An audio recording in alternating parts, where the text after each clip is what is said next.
você deu uma busca sobre roer unhas ou sobre que coisas que podem desviar a atenção de uma pessoa ou que indica nervosismo enquanto ela fala? Bom, eu já vou me apresentar, sou Eliana Schuff, sou comunicadora, sou também psicóloga de formação e eu atendo, mas eu trabalho essencialmente com a comunicação como apresentadora de uma rádio FM há mais de 2 décadas, há quase 3 décadas na verdade, e eu já tenho quase 40 anos de profissão como comunicadora e 35 como psicóloga. Então, veja, ao longo da minha carreira, muitas vezes as pessoas me procuram para querer saber como é que eu faço para ter uma apresentação mais leve, ou sempre que eu sei que eu vou ter uma prova ou uma apresentação via público, vou ter que falar oralmente o meu trabalho, explicar para os meus colegas na sala de aula, ou a pessoa que já está trabalhando, eu tenho que falar para os meus pares sobre o que se trata meu trabalho um dia antes. Eu começo a roer as minhas unhas e acabar com elas. Já fiz de tudo, já usei esmaltes específicos, já coloquei pimenta no dedo, já fiz tudo o que você possa imaginar. Eu não consigo sair deste vício. Isso é complicado. Por quê? Por vários fatores. Primeiro, porque as mãos, elas tocam tudo que a gente vê pela frente. Se você vai para um transporte público, você coloca as mãos para se segurar em lugares que muita gente colocou e você tem um acesso grande a bactérias que podem entrar por baixo da sua unha. Quando você rói a unha, você está colocando essas bactérias para dentro do seu organismo. Esse é um ponto. Esse é o ponto médico. O ponto de vista da biologia, vão proliferar bactérias e você pode ter algum tipo de inflamação.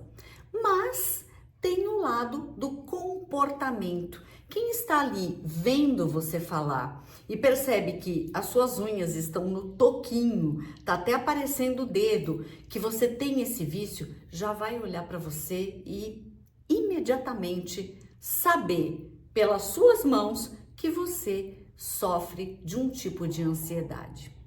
Como é que você vai fazer? Primeiro de tudo, é um comportamento que está ligado a algo muito primitivo. Provavelmente alguma coisa que você teve lá nos primeiros anos da infância fez com que você entrasse em ansiedade e colocasse as suas mãos na boca. Veja, colocar as mãos na boca é um gesto de alguém que tem a oralidade muito acentuada. Consequentemente, é uma pessoa que sempre precisa estar colocando algo na boca. E não me entendam mal quando eu estou dizendo isso. Pode ser um cigarro, pode ser uma tampinha de caneta, ou pode ser o seu dedo roendo as unhas. O que você vai fazer? Você vai ter que prestar mais atenção do que o habitual. E cada vez que você levar a sua mão à boca, ou levar a caneta, ou você fumar, você vai prestar atenção. O que eu quero com isto? Será que eu posso substituir o cigarro por uma balinha ou por um chiclete sem açúcar? Será que eu posso, na hora que eu começo a pôr as mãos na boca, ocupar as minhas mãos fazendo um crochê, um tricô, uma pintura ou algo que eu possa utilizar as minhas mãos, amassar uma massa de pão? Enfim, você vai ter que passar por um condicionamento onde você mesmo ou você mesma vai ser o seu próprio fiscal. E aí você vai tentar tirar este vício do seu caminho.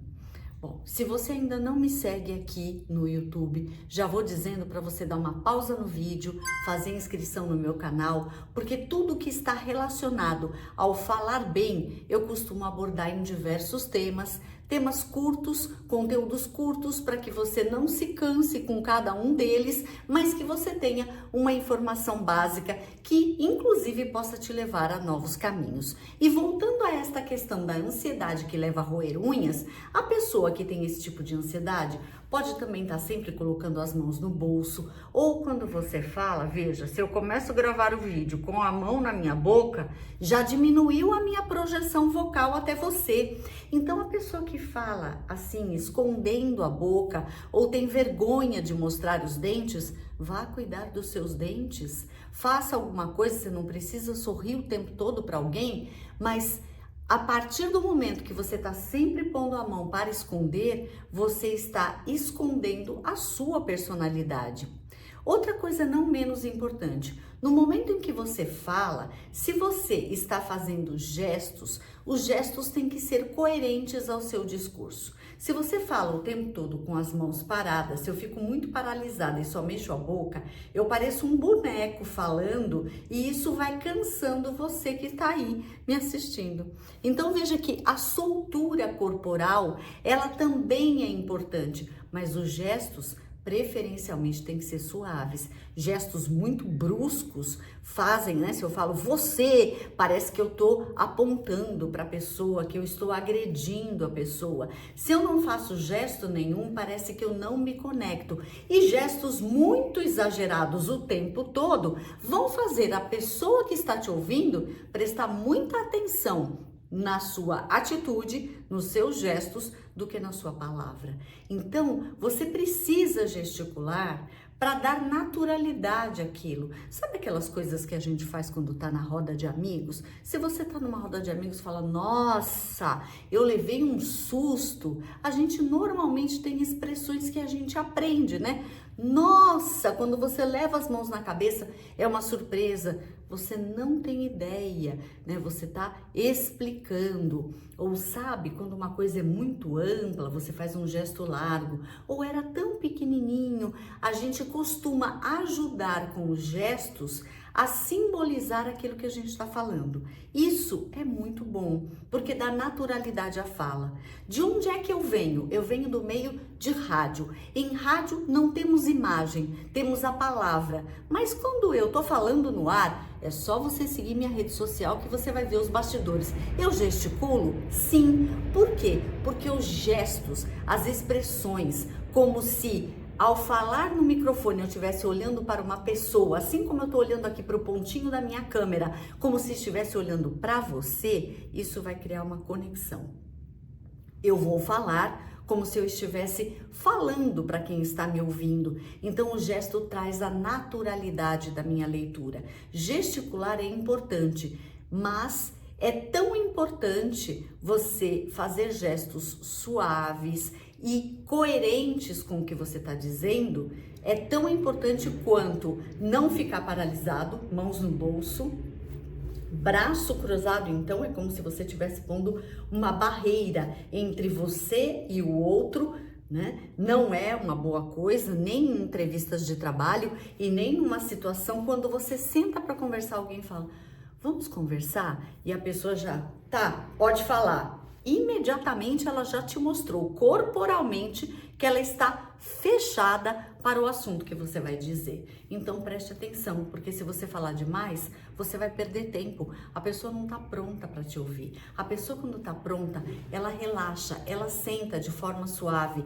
Ela pode cruzar ou descruzar as pernas, mas você percebe que ela encosta no encosto do sofá ou da cadeira, ou se ela está num banquinho, as costas estão eretas, significa que ela está dando abertura para você. Ou a pessoa que está assim o tempo todo, ou ela está com uma dor e está se dobrando, ou ela está se fechando. Quando a pessoa se abre, você percebe que a caixa torácica também fica aberta. Então, observe, se você vai assistir um stand-up, por que o pessoal circula para lá e para cá, faz gestos, fica com as mãos soltas e livres? Porque isso dá uma liberdade para a pessoa colocar para você o gesto adequado à fala. E isso conecta as pessoas. Então, voltando ao assunto, vou voltar na questão do roer unhas. Eu estou falando aqui da importância dos gestos. E voltando ao roer unhas, se você é mulher, então, imagina, sua unha vai ser tão curta ou dificilmente a mulher que rói unhas vai pintar.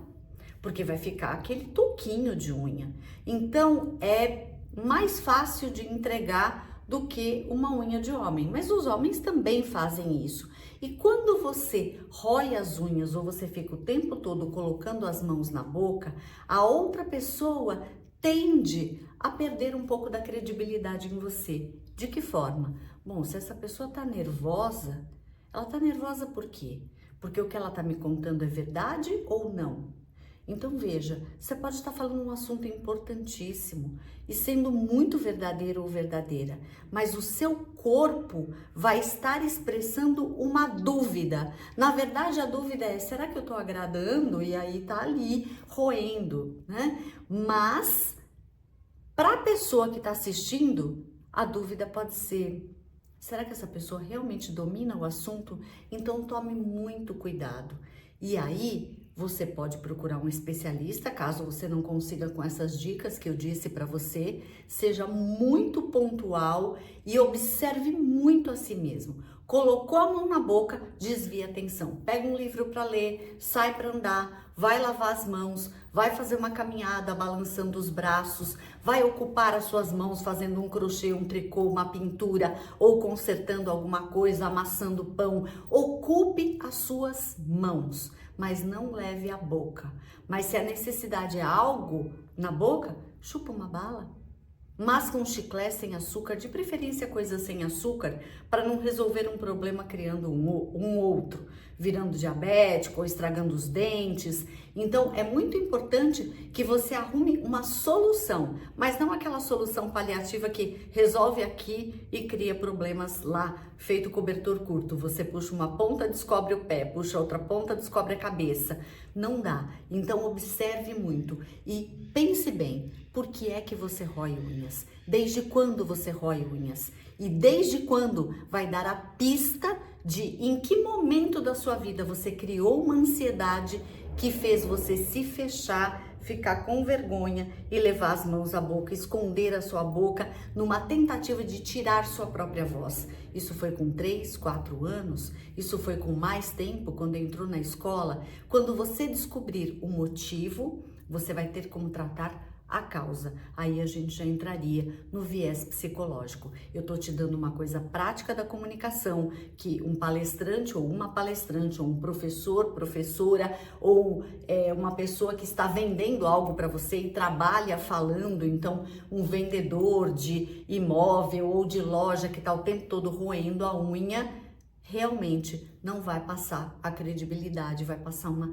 insegurança. E a insegurança não é sobre o que ela está fazendo, é com ela própria, mas isso tende a tirar a credibilidade. Então, evita roer suas unhas, cria toda maneira possível e imaginável de deixar isso de lado e vai resolver. Em que etapa da vida você paralisou alguma coisa? Vai lá atrás, ressignifica, procure ajuda, mas não deixe de entregar o seu conteúdo e aquilo que você sabe fazer bem, aquilo que só você faz da sua maneira e que tem muito a ensinar para outras pessoas por conta de um vício bobo que você pode ter empenho para tirar de lado.